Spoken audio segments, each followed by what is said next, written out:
এই ভিডিওতে আমরা দেখব জাভাস্ক্রিপ্টের কার্ড অপারেশন PHP এর মাধ্যমে। তো এই ভিডিওটি খুবই দারুণ একটি ভিডিও হতে চলেছে, তো ভিডিওটি সম্পূর্ণ দেখার অনুরোধ রইল। তো চলো ভিডিওটি শুরু করি। প্রথমে আমরা আমাদের এডিটরে চলে যাব। জাভাস্ক্রিপ্ট 2032 নামক একটি ফোল্ডার নিলাম, একটা index.html পেজ নিলাম এবং আমাদের জাভাস্ক্রিপ্ট পেজ নিলাম এবং এটাকে আমাদের ব্রাউজারে ওপেন করলাম। একটু জিনিসটা দেখো, এটা কি? এটা একটা ইউআরএল। এখানে ইউআরএলটা কি? ধরো একটা ব্যাকএন্ড আছে। আমাদের প্রত্যেক সিস্টেমে, আমাদের ওয়েব ডেভেলপমেন্টের দুইটা পার্ট থাকে, একটা হলো ফ্রন্ট এন্ড, একটা হলো ব্যাকএন্ড। তো ফ্রন্ট এন্ড আমরা জাভাস্ক্রিপ্ট HTML CSS দিয়ে ইউজারকে দেখাই যে এই জিনিসগুলো, এবং ব্যাকএন্ড এর পিছনে থাকে যেখানে আমরা ব্যাকএন্ড কোড লিখি বা মূল কোডগুলো লিখি আর কি। একটা ওয়েবসাইটের ব্যাকবোন বলা যায় কি।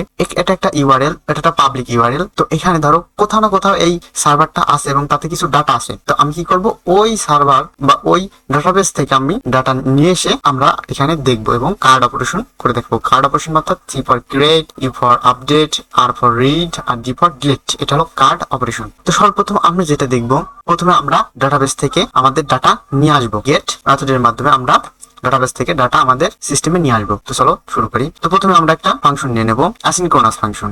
অ্যাসিনক্রোনাস ফাংশন নেম দিলাম ফেস ডাটা, কোনো প্যারামিটার দিলাম না। এখন আমরা ডাটাটা এই ইউআরএল মাধ্যমে নিয়ে আসবো। তো প্রথমে আমরা একটা let response assign fetch. Fetch কি? ফেস একটা এপিআই, এটা একটা ওয়েব এপিআই। এর মাধ্যমে আমরা ব্যাকএন্ড থেকে ডাটা বা অন্য কোনো সিস্টেম থেকে ডাটা আমাদের সিস্টেমে বা ইউজার কন্টেন্ট পার্টে নিয়ে আসি। তো ফেস এপিআই প্রথম যেটা নেবে সেটা একটা স্ট্রিং নেবে এবং সেই স্ট্রিং কি নেবে? সেটা একটা ইউআরএল এর স্ট্রিং নেবে। তো আমি এই ইউআরএলটা দিয়ে দিলাম এবং আমি এখানে, এবং পরে আরেকটা প্যারামিটার নেবে, সেটা হলো একটা অবজেক্ট নেবে প্যারামিটার। তো সেটা না দিলে এটা গেট রিকোয়েস্ট হিসেবে গণনা করা হবে। তো আমরা লেট নিলাম, রেসপন্স নিলাম এবং আমরা এখানে অ্যাওয়েট লাগাবো। অ্যাওয়েট কেন লাগাবো? কারণ আমরা জানি অ্যাওয়েট করবে অর্থাৎ যতক্ষণ না আমাদের ডাটাটি আসে, মানে ব্যাকএন্ড থেকে ডাটাটি আসে, ততক্ষণ আমাদের এই ফাংশনটি এখানে হোল্ড করবে। এরপরে কি? const data assign response dot json। json কি? json একটা ফাংশন। এটা বলছি যে আমাদের এই ডাটাটা জেসন ফরম্যাটে আসবে। জেসন কি?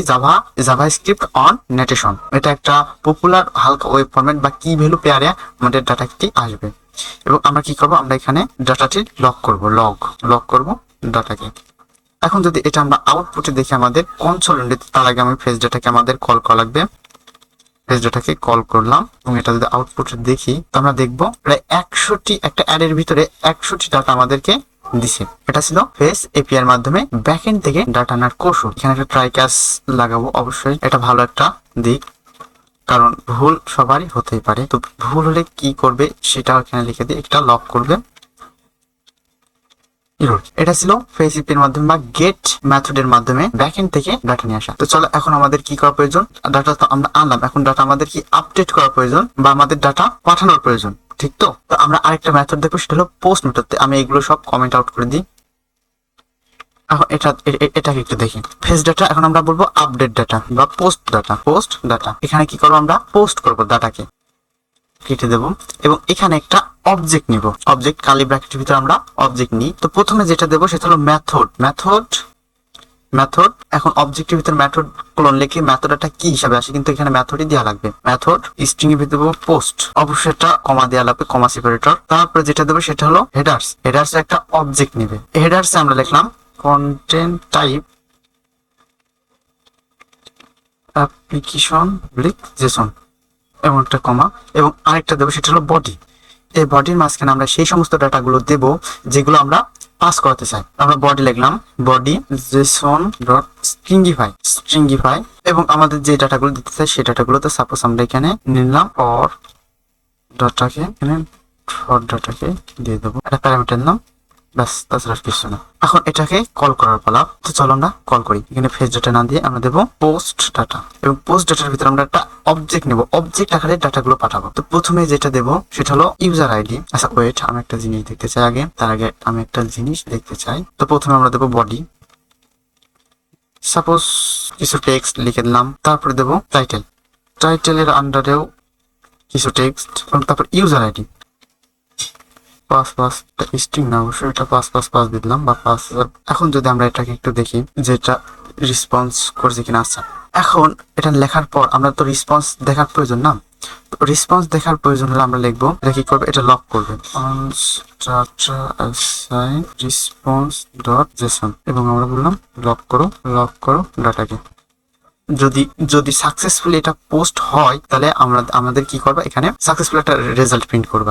এখন আউটপুট দেখি, তো এটা একটা প্রমিস রিটার্ন পেন্ডিং দেখাচ্ছে আছে, দাঁড়াও একটু দেখি রেসপন্স, এটা কি অ্যাওয়েট, হ্যাঁ এই দেখো এটা সাকসেসফুলি ডাটা প্রিন্ট করেছে যার আইডি হচ্ছে 101। এবার চলো দেখা যায় পুট মেথড। আচ্ছা পুট মেথড আমরা কেন ব্যবহার করে থাকি? মূলত আমরা পুট মেথড ব্যবহার করে থাকি কোন একটা সিগনিফিকেন্ট ডাটাকে আপডেট করার জন্য। আমি এগুলো কমেন্ট আউট করে দিই। কোন একটা সিগনিফিকেন্ট ডাটাকে আপডেট করার জন্য আমরা পুট মেথড ব্যবহার করে থাকি। তো চলো একটা উদাহরণ আমরা দেখি পুট মেথডের। আমি কি করলাম, এই ফাংশনটাকে জাস্ট রেপ্লিকেট করলাম, আনকমেন্ট আউট করলাম এবং এটা পোস্ট ডাটা ছিল, এখন এটা লিখবো পুট ডাটা ফর ডাটা এবং এটা সম্পূর্ণটাই ঠিক থাকবে। এখানে মেথডটি আমরা চেঞ্জ করে দিয়ে দেবো পুট অ্যাপ্লিকেশন হেডার সবকিছু ঠিক থাকবে, রেসপন্স ডাটা সবকিছু ঠিক।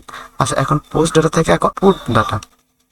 তো পুট ডাটা দেওয়ার জন্য আরো একটা জিনিস আমাদের দেওয়ার প্রয়োজন, সেটা হলো সিগনিফিকেন্ট করা, যে আমাদের এই অংশটুকু বা এই ডাটাটাই চেঞ্জ করতে হবে। তো সেই জন্য আমাদের এই ডাটার আইডি দেওয়া লাগবে। সাপোজ আমরা এখানে আরেকটা প্যারামিটার নিলাম আইডি নামক, এবং এই যে আমাদের ইউআরএল, এই ইউআরএল এখানে স্ল্যাশ আমরা এখানে টেমপ্লেটিং করব, এটাকে আমরা টেমপ্লেটিং করব, অর্থাৎ ব্যাক কিট লাগবো, তার ভিতরে কন্ট্রোল ভি এবং এখানে একটা করবো টেমপ্লেটিং $, কার্লি ব্র্যাকেট, তারপরে এখানে আইডি দিয়ে দেবো, ব্যাস ঠিক এবার এটা কাজ করবে ইনশাআল্লাহ। আচ্ছা আমরা বডি দিলাম, বডিতে এসএসডি, টাইটেল দিলাম WSUIDD, তারপরে আচ্ছা এখন আমরা আইডি দেবো। সাপোজ আমরা বললাম 1 নম্বর যে আইডিটা আছে সে আইডি থেকে পুট করা, অর্থাৎ আপডেট করে দাও। এখন যদি আমরা আউটপুটটা দেখি, তো এখন ঠিক 1 নম্বর আইডি, এই দেখো এখানে 1 নম্বর আইডি কি আপডেট হয়ে গেছে। তো আমরা দেখলাম পুট মেথড। তো চলো এবার প্যাস মেথড দেখি। প্যাস মেথডটা কি করে, আপডেটের কাজই করে, তবে এর কাজটা কি, আমরা দেখো পুট মেথডের সম্পূর্ণ বডি, টাইটেল, ইউজার আইডি সব কিছু দেওয়া লাগছে, কিন্তু প্যাস মেথডে আমরা শুধু যতটুকু পরিবর্তন করতে চাই ততটুকু দিলেই হয়। তো চল প্যাস মেথডের একটা উদাহরণ দেখি। তো আমি এটাকে কমেন্ট আউট করে দিলাম এবং এটা রেপ্লিকেট করে দিলাম, আনকমেন্ট করে দিলাম। আনকমেন্ট করার পর এখন এটা পুট থেকে হয়ে যাবে প্যাচ, প্যাচ ডেটা আইডি লাগবে, কারণ আমরা একটা সিগনিফিকেন্ট আইডিকে বা সিগনিফিকেন্ট ডাটাকে চেঞ্জ করতে চাই, তো আইডি লাগবে। এবং ফর ডাটা মানে যে ডাটাটা আমরা চেঞ্জ করতে চাই, এবং এখানে ম্যাপ পুট থেকে হয়ে যাবে প্যাচ। এখানে সবকিছু ঠিকঠাক। আচ্ছা এখানে আমরা এখন ধরো এত কিছু চেঞ্জ না করে ইউজার আইডি, আচ্ছা আমরা শুধু টাইটেলটাকে চেঞ্জ করতে চাই, বডি থাক, আমরা টাইটেল আর শুধু টাইটেলটাকে চেঞ্জ করতে চাই, কারণ আমরা যতটুকু চেঞ্জ করতে চাই শুধু ততটুকুই দিব। এখন যদি আমরা এটার আউটপুট দেখি, তো আমরা preference put data is not defined, okay আমরা ভুল করেছি, এখানে পুট না এখানে প্যাচ হবে, ফার্স্ট ডাটা এবার ঠিক আছে। এবার আশা করি আউটপুট পাবো। হ্যাঁ আউটপুট পেয়েছি। দেখো এখানে ইউজার আইডিতে ইউজার আইডি 1 ছিল, আইডিটাও 1, আমরা 1 নম্বর আইডিটা সিলেক্ট করেছিলাম এবং টাইটেল চেঞ্জ হয়ে গেছে এবং বডি ঠিকই আছে, আইডি ঠিকই আছে, কিন্তু টাইটেলটা চেঞ্জ হয়ে গেছে, আমরা পরিবর্তন করে দিয়েছি। তো এটা ছিল প্যাস মেথডের উদাহরণ। তো চলো আমরা এবার একটা ডিলিট মেথডের উদাহরণ দেখি। তো এগুলো সবকিছুই ঠিক থাকবে। আচ্ছা আমরা এটাকে কমেন্ট আউট করে দিই, আবার রেপ্লিকেট, আনকমেন্ট, এবার ডিলিট ডাটা। আচ্ছা ডিলিট ডাটায় কোনো ডাটা আমাদের পাস করা লাগবে না, কারণ আমরা চাইছি যে পুরো একটা এলিমেন্ট বা কোনো একটা আইটেমই পুরো ডিলিট হয়ে যায়। তো আমি শুধু আইডিটা রাখলাম, ফর ডাটা হেডার কিছু লাগবে না, কিন্তু এখানে আমরা বললাম 1 নম্বর আইডিটা ডিলিট করে দাও, এটা হলো ডিলিট ডাটা। এখন যদি আমরা এটার আউটপুট দেখি, এটা ডিলিট ডাটা সাকসেসফুলি কাজ করেছে। এখন 1 নম্বর আইডিটা এই যে বডি 1 নম্বর আইডি, টাইটেল এবং ইউজার আইডি এটা কি ডিলিট হয়ে গেছে। তো এটাই ছিল মূলত কার্ড অপারেশন, ফেস এপিআই এর মাধ্যমে কার্ড অপারেশন। তো দেখা হবে পরবর্তী ভিডিওতে। সুস্থ থাকবেন, ভালো থাকবেন এবং চ্যানেলটা সাবস্ক্রাইব করবেন। আল্লাহ হাফেজ।